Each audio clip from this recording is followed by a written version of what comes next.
Қазір көптеген адамдар сұрақ қояды. Шұлықтарды не үшін тұздайды және бұл қалай? Әрі қандай ауруларға көмектесе алады? Ал бұрындары тұздың емдік қасиеттері туралы әрбір екінші адам білетін. Бірақ өкінішке орай көптеген адамдар аурудың алғашқы белгілерінде қымбат дәрі-дәрмектерді алу үшін дәріханаға жүгіреді. Алайда олар қажет нәрсенің барлығы қол астында екенін мүлдем біле бермейді. Біріншіден, кәдімгі тұздың қандай пайдасы бар? Екіншіден, ол қандай ауруларға пайдалы? Және үшінші, бүкіл денені сауықтыру үшін тұз салынған шұлықты қалай дұрыс қолдануға болады? Тұздың пайдасы мен зияны. Тұз бұл әр үй шаруасындағы әйелдің ас үйіндегі таптырмас өнімі. Біз бәріміз тағамдарды тұзсыз елестете алмаймыз, өйткені тағамның 70%-ында тұз бар. Сонымен қатар тұзды дәрі ретінде де қолдануға болады. Ақылға қонымды дозаларда да ол жүрек жеткіліксіздігінің дамуы, ықтималдығын азайтуға және жүрек ауруының қаупін азайтуға, жаман холестеринді төмендетуге, қант диабеті мен гипергликемияның қаупін азайтуға жақсы көмектеседі. Тұздың құрамы өте қарапайым, натрий және хлор. Бірақ бұл ингредиенттер біздің денемізде маңызды рөл атқарады. Натрий ағзадағы су мен қышқылдың тепе-теңдігін реттеуге, жүйке импульстарының берілуін қалыпқа келтіруге және бұлшықеттерді жақсы күйде ұстауға көмектеседі. Ал хлор ас қорыту жүйесінің жұмысына жауап береді. Бірақ бұның кемшілігі де бар. Бәріміз білетіндей, кейбір минералдар антагонист, яғни бір-біріне қарсы болады. Және денеде натрий мен хлордың артық болуы келесі проблемаларды тудыруы мүмкін. Бұл гипертония, инсульт пен инфаркт қаупінің пайда болуы. Артық сұйықтықтың жиналуы. Бұл өз кезегінде ісінуге әкеледі. Сонымен қатар асқазан ішек жолдарының проблемаларының ықтималдығы артады. Ішек жолының жарасынан бастап қатерлі ісікке дейін. Ал енді шұлықтың тұзбен қандай пайдасы бар екендігін егжей-тегжейлі қарастыра кетейік. Бірақ біз жалғастырмас бұрын сізден арнаға жазылуыңызды сұраймыз. Тұзды шұлыққа неге салады? Бұл өте көне уақытпен тексерілген халықтық әдіс. Бұл процесс әртүрлі мәселелерден арылуға көмектеседі. Негізінен сырттан қолданады. Ол үшін ірі ас тұзын немесе теңіз тұзын қолдануға болады. Тұз шұлықтың ішіне салынады. Мұндай шұлықтарды кешкі уақытта кию керек. Бұл әдіс қандай ауруларға көмектеседі? Біріншіден, тұз аяқтың шаршауын жеңілдетеді және күні бойы жинақталған кернеу мен ауырсынуды басады. Бұл құрал әсіресе жұмыс күнін аяғында өткізетіндерге немесе көп жүретіндерге жақсы көмектеседі.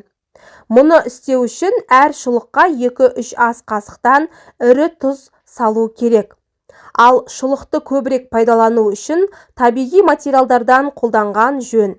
Жүн, мақта, ең бастысы тығыз болу керек. Релаксация әсерін күшейту үшін кез келген эфир майының 1-2 тамшысын да қосуға болады. Мұндай шұлықтарды кешке киіп, үйде серуендеу керек. Осы уақытта тұз мини-массажер рөлін атқарады. Осылайша көптеген органдар мен жүйелердің денсаулығына жауап беретін акупанкторолог нүктелер іске қосылады. Нәтижесінде қан айналымы жақсарады. Процедура кем дегенде 10 минутқа созылуы керек. Осылайша әл-ауқат жақсарып, сіз өзіңізді теңіз жағасында болғандай сезінесіз. Ал мұндай шұлықты ұйықтар алдында шешіп қою керек. Алайда, егер ыңғайсыздық сезілсе, шұлықты дереу алып тастау керек. Артық жүріп қойсаңыз, аяқтарда жаралар пайда болуы мүмкін. Егер мұндай жаралар болса, шұлықты тұзбен қолдануға болмайды. Екіншіден, аяқтың тұрақты ісінуі кезінде. Аптасына кемінде 2-3 рет цитрус эфир майлары қосылған тұзды шұлықтарды қолдану ұсынылады. Мұндай тұз артық ылғалдықты кетіруге көмектеседі. Бұл аяқты босаңсытып, жеңіл сезінуге мүмкіндік береді. Курсты қайталау үшін жаңа тұзды қолданудың қажеті жоқ. Тек шұлықты ыстық батарейкада ақырын кептіріп, содан кейін оларды бір апта бойы пайдалануға болады. Бұл процедурада елеулі әсерге жету үшін 1 ай ішінде жүргізген жөн. Үшіншіден, аяқтың терлеуін азайтады. Тұз шұлықтары тершеңдікпен жақсы күреседі. Егер сіз жиі жабық аяқ киім киіп, аяғыңыздың терлеуінен және жағымсыз иістен зардап шегетін болсаңыз, онда бұл қарапайым әдіс сізге көмектесе алады. Мұны істеу үшін шұлыққа тұз салып, алдын ала душ қабылдап немесе аяғыңызды сабынмен жуғаннан кейін оларды таза аяққа қолдануға болады. Мұндай аяқ массажы қажетті нүктелерді белсендіреді. Тұздың иістер мен секрециялар сіңіру қабілеті аяқ киімді ұзақ уақыт киюдің жағымсыз әсерінен арылуға көмектеседі. Төртіншіден, ол суық тиюмен жақсы күреседі. Алғашқы белгілерде әлсіздік немесе суық тию сезімі пайда болғанда аяқты ыстық суда қыздыру керек. Біз мұндай ваннаны 15-20 минут бойы жасаймыз. Содан кейін ылғал қалмас үшін аяқтарымызды жақсылап құрғатамыз. Кейін ас тұзы салынған сиқырлы шұлықтарды киеміз. Алдын ала дайындалған грелканы алып, төсекке жатамыз да аяқтарды қыздырамыз. Бұл жағдайда тұз бен су иммуностимулятор ретінде жұмыс жасайды. Өйткені барлық аурулар аяқтан басталады деп бекер айтылмаған. Егер гипертемияға байланысты аяқтардағы қан айналымы баяуласа, бұл мұрын жұтқыншағына автоматты түрде әсер етеді. Спазмға келеді және соның салдарынан суықта тиеді. Сондықтан біз тұзды шұлықтарды маусымдық суық тию кезінде алдын алу ретінде қолданамыз. Әсіресе егер бізде суық тиюге бейімділік болса. Сондай-ақ әжелеріміздің кейбір рецептерін де қолданып көруге болады. Біріншісі әртүрлі жаралар мен іріңді жараларға арналған рецепт. 1 стақан сумен 1 ас қасық тұзды алыңыз. Жақсылап қайнатыңыз және салқындатыңыз. Дайын ерітіндіден компресс жасап, ескі жараларға қолдануға болады. Ерітінді барлық іріңді тез кетіреді және жараның тез жағылуына ықпал етеді. Екіншісі жөтел және гайморит кезіндегі рецепт. Тұзды табада жылыту керек.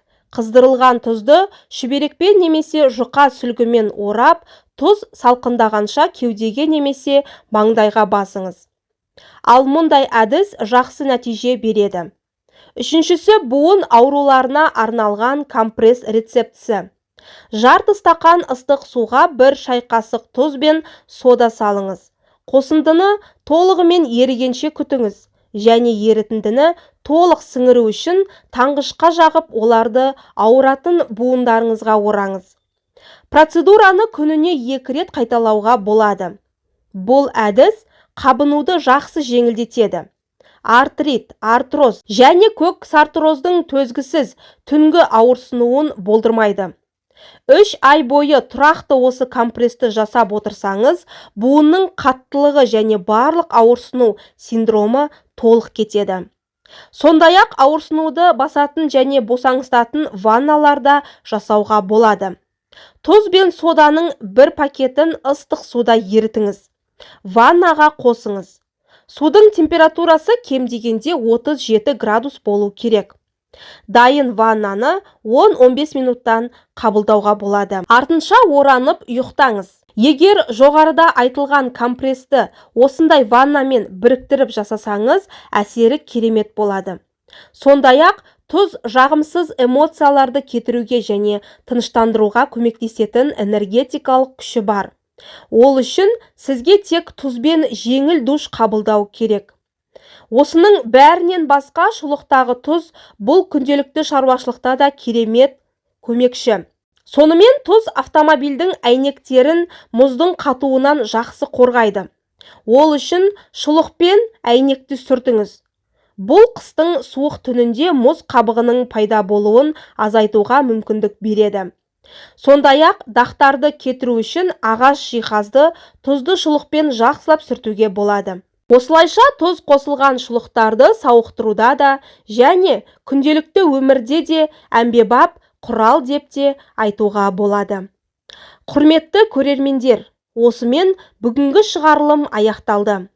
Видеоны соңына дейін көргендерге және сондай-ақ каналға тіркелгендерге ерекше алғыс білдіреміз. Әрқашан ең пайдалы нәрселерден хабардар болу үшін каналдан алыстамаңыздар. Келесі кездескенше аман, сау болыңыздар.